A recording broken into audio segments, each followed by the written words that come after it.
Happy January 6th, the day in which members of Congress make everything all about themselves, and how about they were so scared and so sad, and how we should all feel so very bad for people who have the great burden of representing us in Congress and making six-figure salaries plus all of their insider trading and under-the-table bribes and whatnot.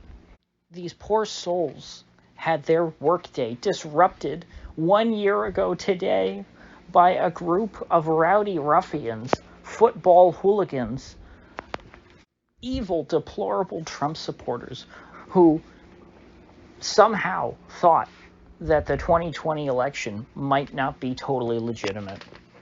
Who could possibly even fathom the idea of an American election being questioned? I mean, that's just beyond the pale. But you know what?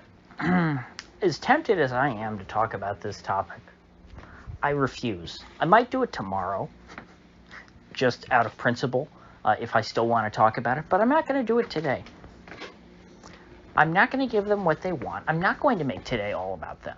There's much more important things going on in the world. The fact that you have a bunch of whiny, self-entitled, brain-dead oligarchs who have some pathetic case of PTSD over a few angry constituents waving flags in their offices and perhaps sitting down at their desk. I don't have the patience to talk about it. What I want to talk about is the much more important things that are going on right now, and that is the fall of continental Europe. As I discussed earlier this week, Boris Johnson in Britain, notably, is not going to be pursuing more Wu-flu restrictions. The virus restrictions they're not coming off yet. I think it'll be a long time before we see life in Great Britain get back to normal. But the fact that with the Omicron surge, we're not seeing a surge in restrictions in Great Britain, that's tremendous progress. Continental Europe, on the other hand, is moving in the opposite direction. Continental Europe is getting stricter.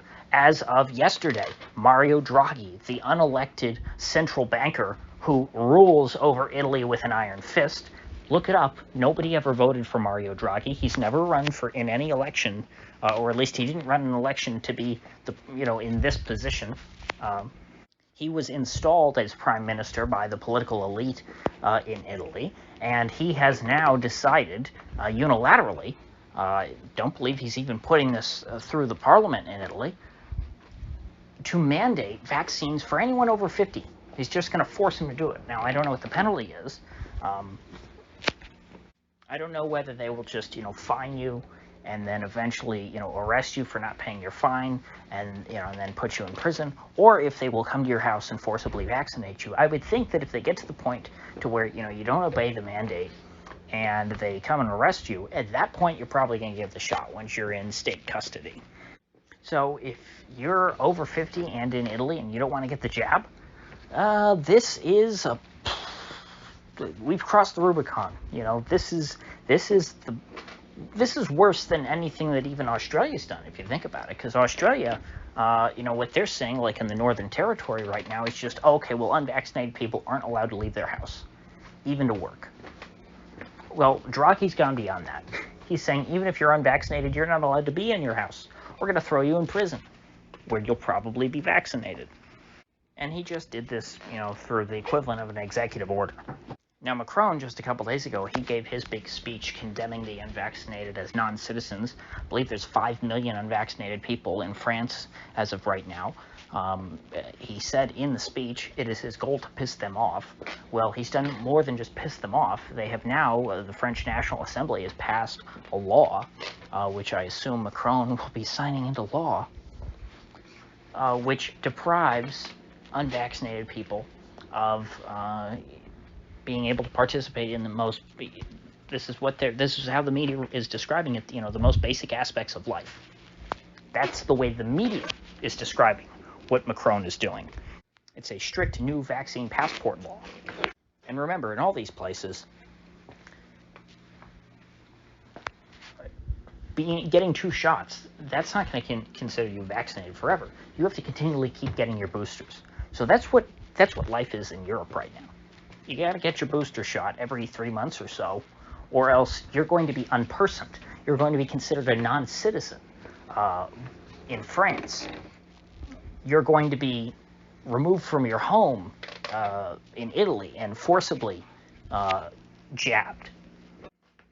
In Australia, you're going to be, I guess it's not as bad as Italy, you're going to be locked into your home. They're probably going to weld the door shut like China. And Germany soon, their parliament, the Bundestag, will be considering a similar bill which will force the general public to be vaccinated. We're not sure if they're going to set an age range on it. Remember, Draghi's was just an executive order. Germany is planning to put a real law on the books saying you have to be vaccinated. And again, that's going to mean ultimately you have to get boosted every few months. In the Netherlands, they're already announcing that they're planning a 6th dose, so that would be 2 initial shots, and then so far 4 booster shots confirmed in the Netherlands. They haven't started administering a 6th shot yet, but that's what they're planning for as of right now. And so with Italy, Germany, and France, so far just Italy and France, it's official, going down this path, you're going to see the smaller European Union states fall in line. Certainly, I would think Spain would be happy to get on board with this. Austria, their response, the way they're treating the unvaxxed is positively satanic. So they're certainly going to get on board with this. Probably Croatia. They're a bunch of German stooges down there in Croatia. And so with Germany and Austria going down this path, things are not going to be looking good for the people, for the Croats.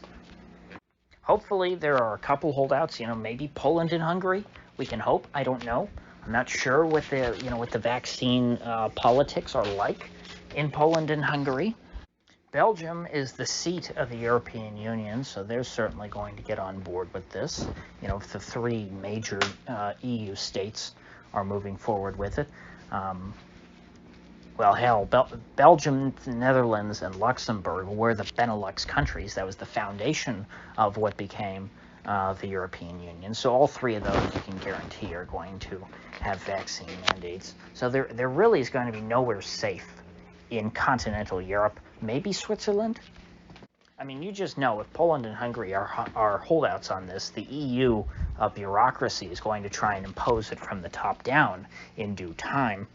And so I think we're going to see a very interesting experiment. You're going to see continental Europe plus Israel and plenty of other places, but places that we're not going to have great data coming out of. We're not going to really see. We're not going to have a great view into. Like China.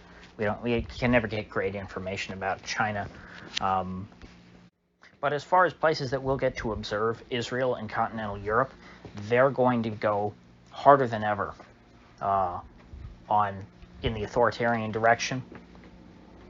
And the Anglosphere, well, I shouldn't say the Anglosphere, what am I saying? Because Australia is going down the insane path too. But Britain, South Africa, the United States at least seem to be moving in the right direction. Of course, the United States the whole time because, strong federalism here, and at the darkest of days, 1 or 2 states that were still sane. Now, probably a majority of states that are sane in this country. We're not moving down the path of, persecuting the unvaccinated. The courts have not been upholding Biden's ridiculous vaccine mandate for companies with over 100 employees. Although we have vaccine mandates in isolated hellholes like New York City, that is not something that is going to ever occur on the national level. So we're going to have a clear experiment here.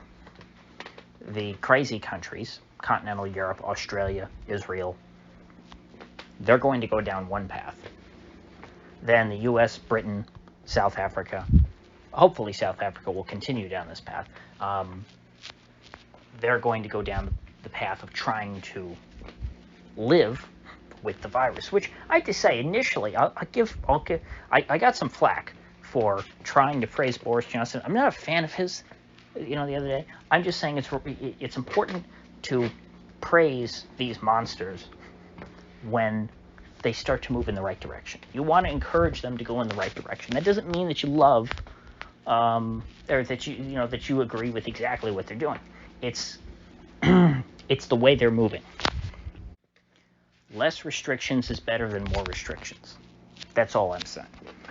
And early on in this whole situation, Boris Johnson's government had the position that, hey, we'll just let the virus rip through the population as quickly as possible so that we have natural immunity, and then it'll be over. We want to rip the Band-Aid off. And so perhaps because the data is showing so clearly that Omicron is not very deadly at all, it's hard to find any clear-cut cases where someone has died from being infected with the Omicron variant of the Wu flu.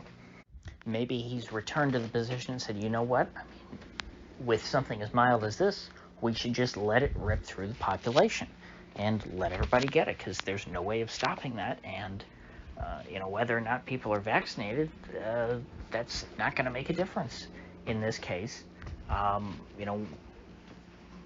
When it comes to any real public interest issue, it might impact how any given individual deals with the virus, but it's not going to impact society at large. The vaccines are not going to stop the spread of Omicron, and Omicron doesn't seem to be leading to high rates of hospitalization. That's the opposite of what we're seeing out of South Africa and all these other places now. And so there's just no way to justify this kind of authoritarianism, even if Boris thought that the authoritarianism was justified before. Obviously in my mind, I think authoritarianism is never justified. But if you've got a guy who thought it was justified before and is saying now it's no longer justified, I'm happy with that. I don't want the United States, and I should say a handful of states within the United States, to be the only places on Earth that are reasonable about all of this. I want the whole world to be sane. I want the world to return to sanity. At some point in my life, I might like to journey outside of, my home state and visit other places. As of right now, I can't visit New York City. I can't visit Italy. I can't visit France. I can't visit Australia. I really can't visit anywhere. And, scientifically, from all the people I trust who I've listened to, it seems pretty clear scientifically, pandemic's over. We've got an endemic virus that essentially causes the common cold. I'm happy about that, but I want to know when politically the pandemic will end. Medically, it seems it already has. So when will continental Europe give up the ghost? At this point, I think it will have to be after the rest of the world smartens up. Certainly after Britain is totally back to normal, after the US is totally back to normal, then maybe there will be some hope for Europe. But as of right now, the continent is a disaster area. So, with that said, I will see you folks back here tomorrow.